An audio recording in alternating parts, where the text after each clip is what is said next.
So this morning, we awake to more Iranian strikes across the Gulf. We awake to more Israeli strikes on Iran and American strikes on Iran.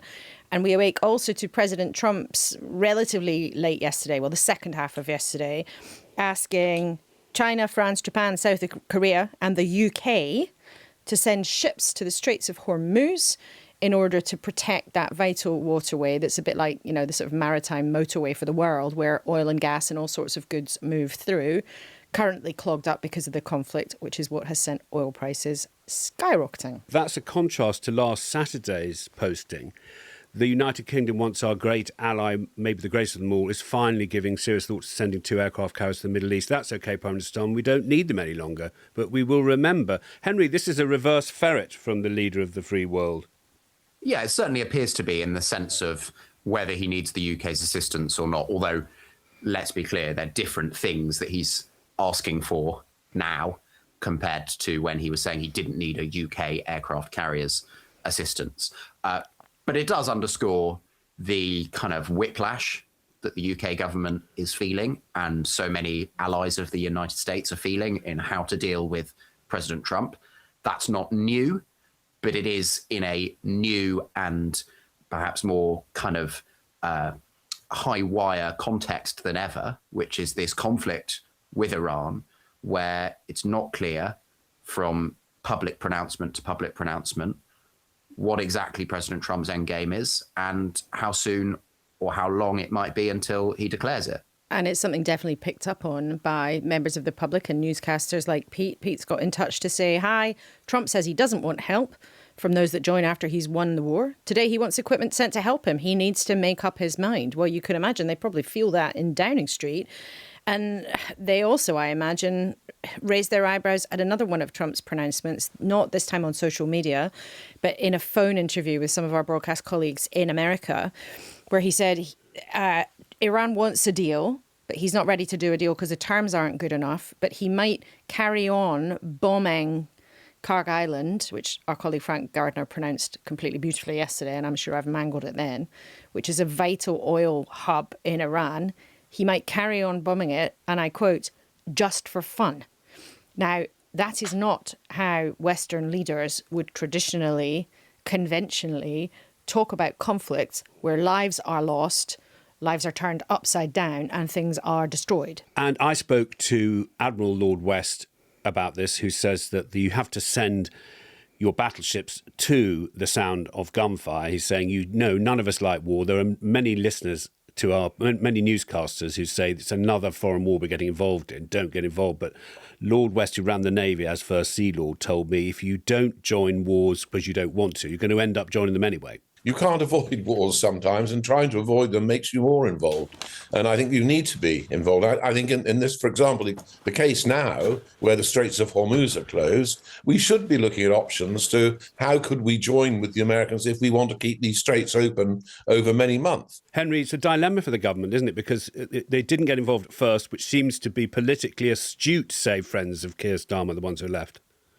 Yeah, I think Lord West gets to a conversation which is going on in government, which is, OK, the UK took certain decisions in the run-up to and in the immediate aftermath of this war being launched by the US and Israel. But now the war has been launched, ought that to change the way in which the UK approaches it? And actually, you already saw very quickly a couple of weekends ago, the UK switch its position to allow the US to carry out strikes from British bases. But there are questions for sure going on in government, ricocheting around government about whether the UK ought now to do more. But I do think in general, the feeling I pick up from high levels of government, and I'm interested in what you guys are hearing, is that they feel vindicated. They feel like Keir Starmer has made the right calls, especially in the run-up to the war when he got the request from President Trump to help. But in general, throughout, they think that he adapted the position at the right time. And there are people in government who are not generally over-disposed to be flattering about Keir Starmer's performance, who are genuinely impressed and think that, you know, aside from the statecraft questions, as you mentioned, Paddy, he has managed an important feat politically, which hasn't generally been a hallmark of his government, which is that he appears to be on the right side of public opinion as well. I think that's definitely true. And I think they also in government think that their opponents have messed up their initial approaches to the war. And Labour insiders would point to how they claim the Conservatives have sort of softened their approach. It appeared that they were very gung-ho at the beginning and they've sort of walked back from that a little bit in the last fortnight. They make the same accusation at Nigel Farage's door. They then point to the Greens on the other side and sort of say, well, their position's ludicrous because you can't just imagine that you can just have diplomacy and it'll all go away and you can sort of just say all wars are terrible. The Liberal Democrats, of course, they make the same kind of claim that, well, it's not really serious to be in this kind of position when there is a conflict in the war. You have to deal with the real world. It is a bit against kind of expectations that you have right now. You have people in the Labour Party going, actually, maybe we've played this quite well, which is unusual. And I do think, and this is a tangent to the conversation we're having today, but I do think that from a month ago, when it was very, very hard to find anyone in the Labour Party who would say Keir Starmer would be definitely leading them into the next general election, the war, for this time, has shifted that. And people instead will say to you, oh my God, well, we couldn't possibly think about changing a leader now because it would look insane when there are bombs falling from the sky. Now, that might shift again, but the realpolitik of having a conflict in the Middle East has changed the calculus inside the Labour Party about what to do about their very unpopular, with the public, leader. I did not know that. I thought the malaise had set in on that question, but you're telling me it's kinetic. Well, I think the malaise is still there, right? People aren't saying, oh, Keir Starmer's a hero and now we all like him.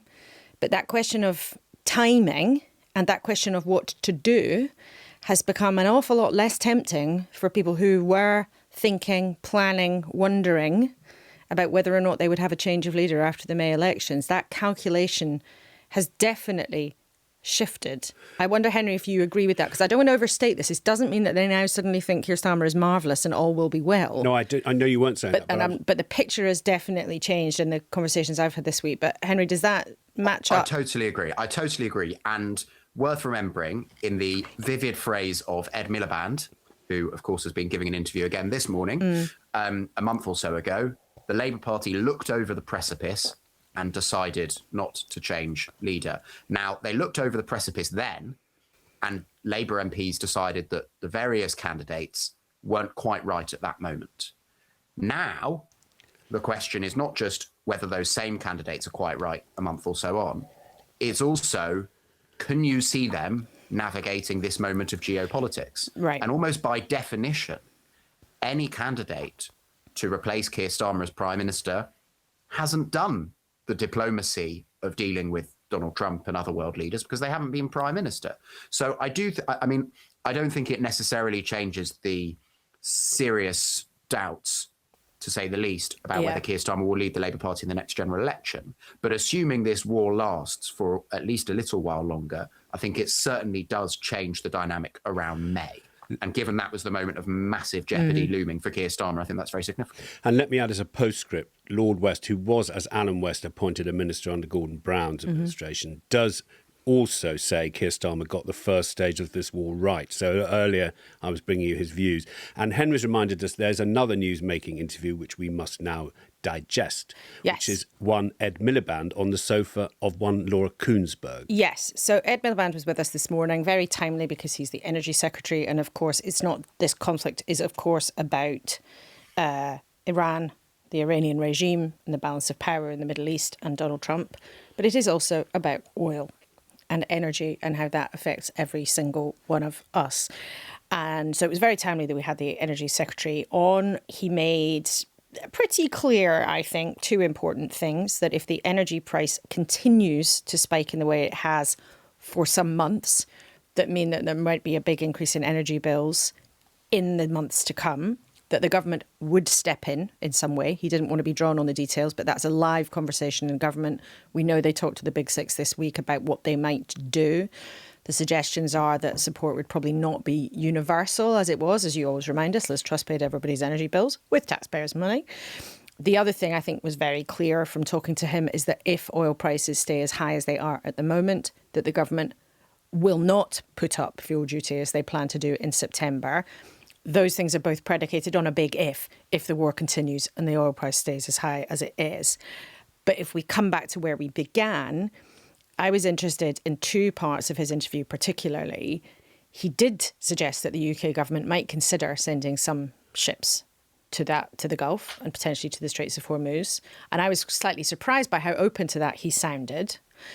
And second of all, though, when we asked him about whether the UK government thought it was clear what the Americans were trying to do, I thought he was distinctly hesitant, shall we say, to suggest that Donald Trump had a clear plan. You've said plainly, as the Prime Minister did to the country in the House of Commons, that the aims of the war weren't clear to him at the beginning. Are they clear to you now as a government? Forgive me, Laura. I'm not, tempting as it is to sort of talk about this in a public setting. I think the US made. You talked about it 2 weeks ago. The US when they began. The US made its decisions. The US made its decisions to begin to launch these attacks on Iran. But there is a shared objective, which is we don't want a nuclear Iran. But I think the priority now, at this stage in the conflict, is to make sure we don't have a nuclear Iran, but to bring the conflict to an end. I mean, I think it was, as Laura says, conspicuous what Ed Miliband was not willing to engage with. I mean, I think we are pretty clear now that the government, or at least senior people in the government, do not believe the US has a clear plan for this war. I mean, actually, in his earlier statements on the conflict in the House of Commons, Keir Starmer essentially suggested that. He did. He said it very plainly, yeah. Exactly. He also said, we do not believe that we should join a conflict unless there is a clear thought-through plan for what comes next, which was a sort of roundabout way of strongly implying that he didn't believe the US has one here. I mean, there is a particular context around Ed Miliband here, which is that courtesy of some brilliant journalism by Tim Shipman in The Spectator, which has conspicuously not been denied by anyone really involved, there was this crucial meeting of the Cabinet National Security Council, which Ed Miliband participated in because of the energy implications of this war, just before the war broke out, where Ed Miliband was, we're told, one of the leading voices urging caution from the UK in signing up. And people remember, of course, when he was leader of the Labour Party, that his decision to oppose the UK joining US action in Syria had massive global consequences. So, he is a significant player here again. It was really interesting. And I also think he rather enjoyed being so hesitant to say whether... Yes, exactly. I mean, he's a very experienced politician. He must have done tens of thousands of interviews. It cannot have been unintentional that he hesitated and then sort of did, oh, well, forgive me, Laura, it's rather difficult to tell you what I really think. Yeah. If he believed that the Americans had a clear plan, a UK government minister would say, yes, of course, our closest ally knows what they're doing. They have a clear plan. So some decoding, omissions are sometimes just as important as what politicians actually say. And also, if you bring the lens right out, the war is not going smoothly, says the world's energy markets. Correct. Now, you can say that the US military strikes have struck targets and reduced and depleted Iran and have killed the old supreme leader. You can say all of that, and it's true. However, Iran's weapon of choice is the world's energy markets through the Strait of Hormuz, as discussed on Saturday's newscast with you, Frank, and Steve Rosenberg. Yeah. And one of the beneficiaries of the rising oil price is Russia, who might also be helping Iran through the back door and maybe even through the front door. So that is not a success for American and Western war aims and policy objectives. That is why, if you're Ed Miliband, and it's out there somewhere that you warned that this was a reckless war, then it's obviously good to be seen on the airwaves sort of implying that you thought this all along. But it does take us to the other part of his brief, which is because of the effect on oil prices, people here at home are seeing petrol prices rise. They're protected by the energy price cap. Now, we are expecting an announcement on heating oil bills for customers. We are. And we know, newscasters, that lots of you are worried about this because people have already seen real spikes in their bills and their ability even sometimes just to get their hands on heating oil, to get the tanker to come to their village or wherever and fill up the thing, even if they've already had a contract in place. So tomorrow we will hear from the Chancellor about her plan to spend what I'm told will be tens of millions of pounds. So not an enormous amount. I think there are about 1.67 million people in the country who depend on heating oil. but I expect there'll be an announcement of tens of millions of pounds of support for people who rely on heating oil. It's going to be given out in England, at least, by the Crisis and Resilience Fund, which is run by your local council. It's not clear how in other parts of the UK the money will be doled out, but it will be made available, I'm told, to expect this week in every corner of the UK, which particularly in Northern Ireland, where actually about 2/3 of people rely on it. So that's the sort of heating oil issue, which has been a very, very pressing one that's kind of been at the top of the list for the government. The secondary issue, though, is if this goes on for a long time, what will happen when the next price cap is set for energy bills, which is some months away, and further down if this carries on. It was very clear from Ed Miliband that the government is thinking about how they might support people. But at this stage, frustrating though it might have been, he didn't want to be drawn about exactly how. This is what he said. Obviously, we are preparing for all eventualities. And I think it's right that we do that preparatory work, learning the lessons of the last crisis when Russia invaded Ukraine, and that if it is, and the best I can say, Laura, and you'll find this a bit frustrating, maybe your viewers will too, but if it's necessary to intervene, we will. So if it's necessary to intervene, we will. Just remember the level at which the previous government did intervene. So Liz Truss spent tens and tens of billions of pounds helping to pay people's energy bills when those bills were projected to go up to an average of £3,500 a year. So the projected jump was from about £1,600 from memory to £3,500. She said, there's no way that people can be able to afford that. They had warnings of businesses going under and all sorts of horrendous things. She then intervened to set the top, to cap the price at £2,500. As you'd expect, Paddy, I tried to get Ed Miliband to say, well, would you do it if it's going to hit this or that? He said we would not allow it to go up to £3,500. He sort of said there's no way that we'd allow it to go up to that. He didn't, however, go for any of my attempts to hook him in on whether £2,500 might be the limit at which they would step in. I definitely thought, Laura, was that Sharon White, Baroness White, who was on your panel, former senior civil servant, John Lewis boss, and other things besides, was bang on when she said, look, we all know that if this war goes on for some time, the government is going to end up doing something. And I think just in a reflection of the politics of this, that is absolutely correct. I do also wonder, though, given that we are beginning to see that perhaps the energy price shock of the Liz Truss era was not a one-off, and that these macroeconomic shocks, these supply shocks, whatever you want to call them, may well just be a feature of the 21st century. I do wonder if you are going to see more of a political argument from parties on the right, and we didn't see this, by the way, from the Conservative Claire Coutinho today, but I just wonder whether we will see sometime an argument develop, which is, well, actually, the UK cannot afford to socialise every macroeconomic shock. And I did detect a little bit of that, actually, from Claire Coutinho. She said we have to look at other things before we look at subsidy. Now, she wasn't saying, Paddy, tough, if the bill goes up, you're on your own. But she didn't say, yes, of course, we would support the government stepping in. And I wrote a bit about this for yesterday, and someone in government said to me, look, if Kwarteng and Truss acted, then Starmer and Reeves are going to have to act, right? I think it's absolutely the case that there's an assumption if this goes on, the government would have to step in some way.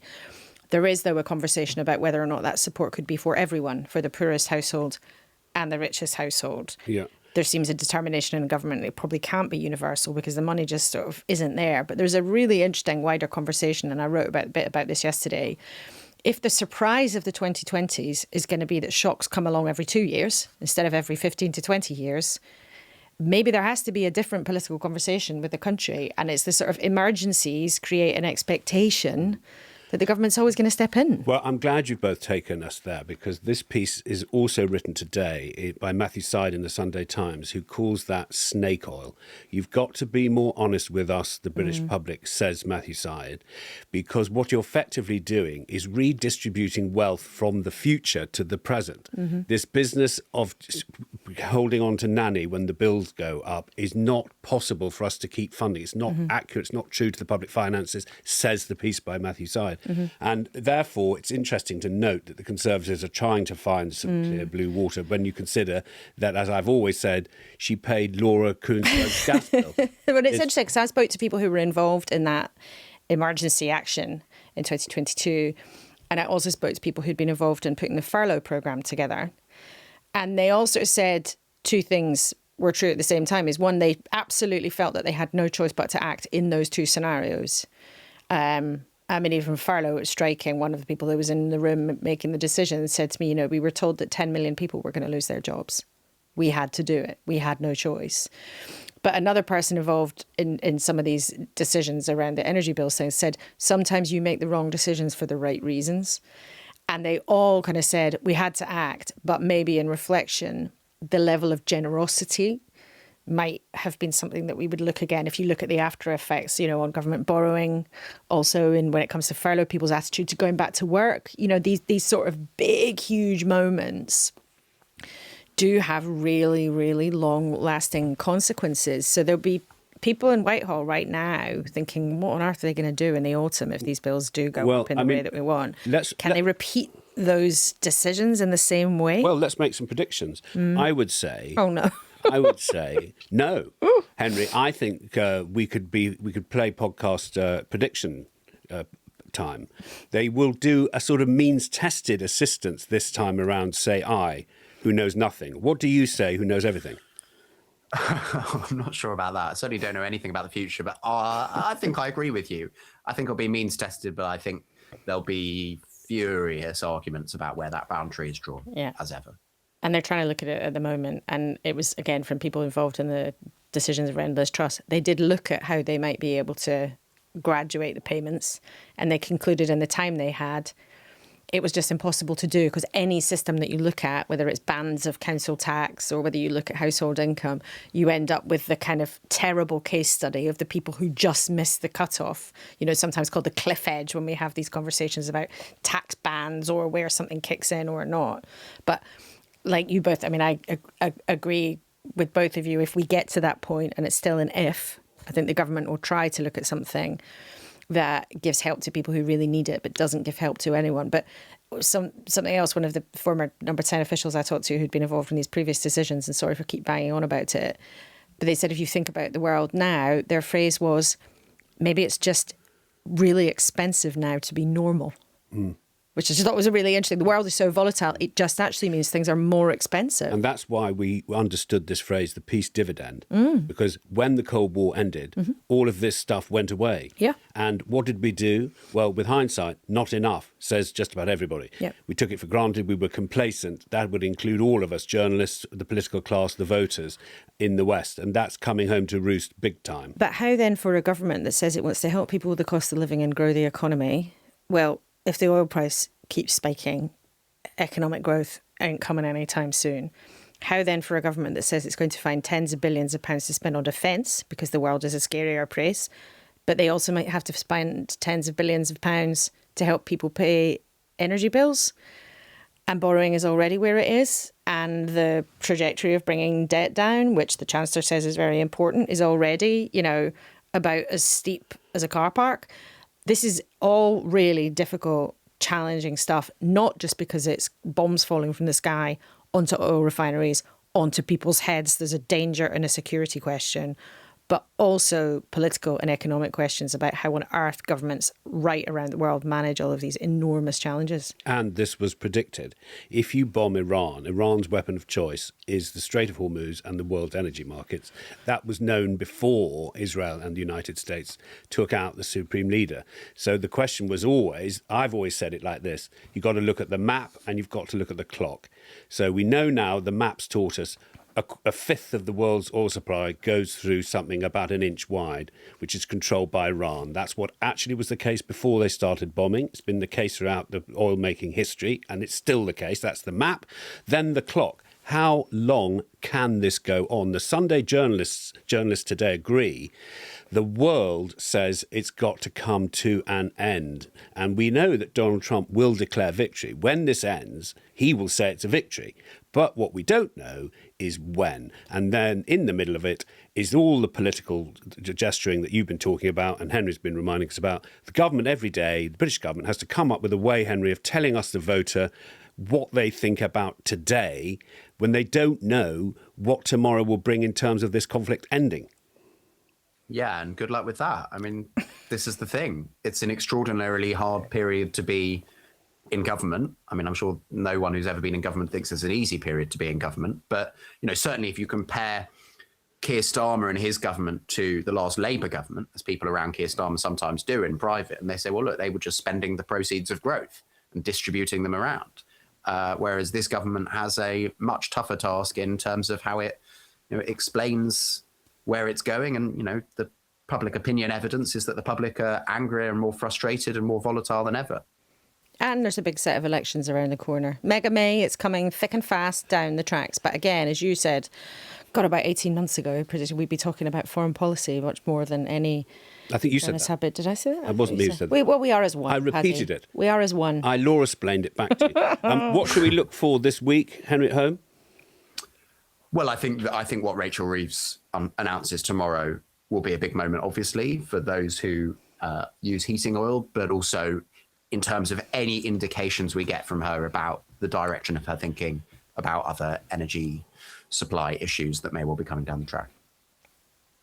I think that's right. I think she'll get, her announcement on heating oil will come out. There'll probably be questions about whether or not it is going to give people enough support given the spike in the price. But I think the tougher questions will be, and they will probably go round and round and round, I'm afraid, newscasters, for some weeks and perhaps some months to come, about what are they going to do if energy bills spike. We should say, I think we can't say this enough, people are very worried. Energy bills as they stand are going to come down for most people during the next period. And there's a big thing here, which is a benefit that we are going into this summer. We're going into a period where everyone doesn't need to crank the heating up. So let's just say that before everyone's going, oh my God, inflation is going to go through the roof. It's going to be just as bad as a couple of years ago. I'm not going to be able to manage. Of course, people are under pressure, but bills are planned to come down.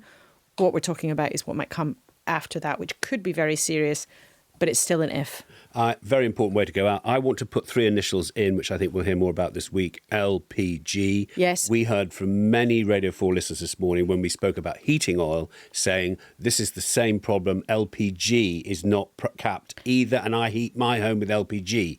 Liquefied petroleum gas for the uninitiated. Yes, I'm adding that to what you've added in our crystal ball. So to you listening, if you still are, we say thank you very Well done. Thank you very much for listening, and goodbye. Goodbye. Goodbye.